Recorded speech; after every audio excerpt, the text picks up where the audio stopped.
ಬಂದ್ಗೆ ಕರೆ ಕೊಟ್ಟಿದ್ರಿ. ರೈತರಿಗೆ ಬಹಳ ಸಂಕಷ್ಟ ಎದುರಾಗಿದೆ, ನೀರು ಬಿಡ್ತಾ ಇಲ್ಲ. ಸರ್ಕಾರಕ್ಕೆ ಯಾವ ರೀತಿ ಒತ್ತಡ ಏರ್ತೀರಿ ಅಂತ ತಾವು ಹೋರಾಟದ ಮೂಲಕ? ನಿಜವಾಗಿ ಕೂಡ ರೈತ ಬಹಳ ಆತಂಕದಲ್ಲಿದ್ದಾನೆ ಅಂತಕ್ಕಂಥದ್ದು ನಿಮ್ಮ ಮೀಡಿಯಾ ಮತ್ತು ಪತ್ರಕರ್ತರು, ಯಾದಗಿರಿ ಜಿಲ್ಲೆ ಜನತೆ ನಮಗೆ ಸಪೋರ್ಟ್ ಮಾಡಿದ್ರ ಮೇಲೆ ನೀವು ಅರ್ಥ ಮಾಡಿಕೊಳ್ಬೇಕು. ನಿಜವಾಗಿ ಕೂಡ ಸಾವಿರಾರು ಕೋಟಿ ರೂಪಾಯಿ ಬೆಲೆ ಬಾಳ್ತಕ್ಕಂಥ ಭತ್ತ ಹಾಳಾಗಿ ಹೋಗಿ ಆತನ ದಿಕ್ಕೇ ಇಲ್ದಂಗಾಗಿ ಇಲ್ಲಿ ನಮ್ಮ ನಾಡಿನಿಂದ ಗುಳೆ ಹೋಗೋದು, ಆತ್ಮಹತ್ಯೆಗಳಾಗೋದು, ಅಥವಾ ಇನ್ನೇನೇನೋ ಕೆಟ್ಟ ಕೆಲಸ, ಅವ್ರ ಮನೆಗೆ ಲಗ್ನಗಳು ಇದ್ದು ಎಲ್ಲ ವಿಘ್ನಗಳಾಗ್ತವೆ. ಈ ಕಾರಣಕ್ಕಾಗಿ ಭಾಳ ನಾವು ತೊಂದರೆಯಲ್ಲಿ ಇರಬೇಕಾದಂಥ ಸಂದರ್ಭದಲ್ಲಿ ನಾವು ನಿಜವಾಗಿ ಕೂಡ ಈ ಸರ್ಕಾರವನ್ನು ಭಾಳ ನಂಬಿದ್ದೀವಿ. ನಾವು ನಂಬಿ 135 ಬರೋದಕ್ಕೆ ನಾವೇ ರೈತ ಸಂಘ, ಕನ್ನಡ ಪರ ಹೋರಾಟಗಾರರು ನಾವೆಲ್ಲ ಪ್ರತಿ ಹಳ್ಳಿ ಹೋಗಿ ನಾವೆಲ್ಲ ಪ್ರಚಾರ ಮಾಡಿ ಬಂದೀವಿ.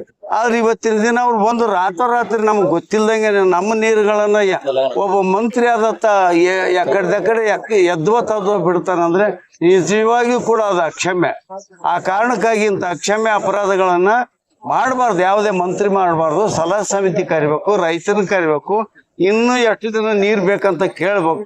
ಅದ್ರ ಪ್ರಕಾರ ನೀರು ಬಿಟ್ರೆ ಆ ನಾಡು ಬದಲಾವಣೆ ಆಗಕ್ಕೆ ಸಾಧ್ಯ ಆಗ್ತದೆ. ಅದಕ್ಕೆ ಕಲ್ಯಾಣ ಕರ್ನಾಟಕದ ಬಗ್ಗೆ ಯಾವಾಗಲೂ ಈ ತುಚ್ಛೀಕರಣ ಸ್ವಭಾವವನ್ನ ಇಂಥ ಸಂದರ್ಭಗಳಲ್ಲಿ ಅನಿವಾರ್ಯವಾಗಿ ನಾವು ಹೇಳ್ತೀವಿ. ಅವ್ರು ಬಿಡ್ಲೇಬೇಕು. ಇಲ್ಲ ಅಂತಂದ್ರೆ ಮುಂದೆ ಯಾವುದೇ ಕೆಡಕುಗಳಾದ್ರೂ ಕೂಡ ನೇರವಾಗಿ ಆ ಸರ್ಕಾರಗಳೇ ಕಾರಣ ಅಂತಕ್ಕಂಥ ಮಾತನ್ನ ಎಷ್ಟು ಟಿಎಂಸಿ ಅವಶ್ಯಕತೆ ಇದೆ? ರೈತರು ಎಷ್ಟು ಟಿಎಂಸಿ ಬಿಟ್ರೆ, ಎಷ್ಟು ದಿನಗಳ ಬಿಟ್ರೆ? ಈಗ ಸುಮಾರು ಒಂದು 8-10 ದಿನ ಬಿಡ್ಬೇಕು. ಅದು ಒಂದು ದಿನಕ್ಕೆ 1 TMC ಹೋಗ್ತದೆ. 10,000 ಕ್ಯೂಸೆಕ್ಸ್ ಹರಿಸಿದ್ ಮಾತ್ರ ಕೊನೆ ತನಕ ಮುಟ್ಟಕ್ಕೆ ಸಾಧ್ಯ ಆಗ್ತದೆ, ಇಲ್ಲ ಮುಟ್ಟಕ್ಕೆ ಸಾಧ್ಯ ಆಗೋದಿಲ್ಲ. ಈ ಕಾರಣಕ್ಕಾಗಿ ಕನಿಷ್ಠ 10 ಬೇಡ, ಒಂದು 8 ದಿನ ಹರಿಸಿದ್ರೆ ಏನೋ ಒಂಚೂರು. ಇನ್ನು ಇದರಲ್ಲಿ ಅಧಿಕಾರಿಗಳ ಮನಸ್ಸು ಮಾಡ್ಬೇಕು. ಯಾವ ಏರಿಯಾ ಅದ ಆ ಏರಿಯಾ ಕೆನಲ್ಗಳು ಅನುಕೂಲಗಳವ, ಅಲ್ಲಿ ಒಯ್ದು ಮುಡಿಸ್ತಕ್ಕಂಥ ಜವಾಬ್ದಾರಿ ಅಧಿಕಾರಿಗಳು. ಇದೆಲ್ಲ ಇಷ್ಟು ಅನಾಹುತಗಳಿಗೆ ನೇರವಾಗಿ ಕಾರಣಾಂತರ ಅಧಿಕಾರಿಗಳ ಬೇಜವಾಬ್ದಾರಿತನ. ಯಾಕಂದ್ರೆ ಅವ್ರು ಇಷ್ಟು ನೀರಾದ ಸರ್ಕಾರಕ್ಕೆ ಅಕ್ಯುರೇಟ್ ಆಗಿ ಹೇಳೋದೇ ಇಲ್ಲ.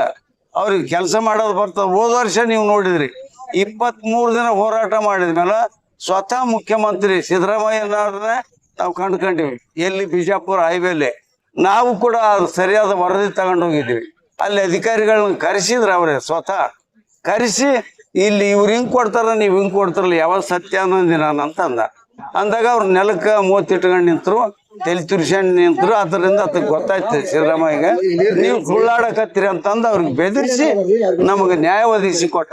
ಈಗ ಮತ್ತೆ ನ್ಯಾಯ ಬೇಕಂತ ಈಗ ಕೂಡ ಅಂಥದ್ದೇ ನ್ಯಾಯನ ಸರಿಯಾದ ವರದಿಯನ್ನು ತರಿಸ್ಕೊಂಡು ನಮ್ಮೆಲ್ಲರಿಗೆ ನ್ಯಾಯ ಒದಗಿಸಿ ಕೊಡ್ತಾರನ ಅಂತಕ್ಕಂಥ ಭರವಸೆಯಲ್ಲಿ ನಾವಿದ್ದೀವಿ.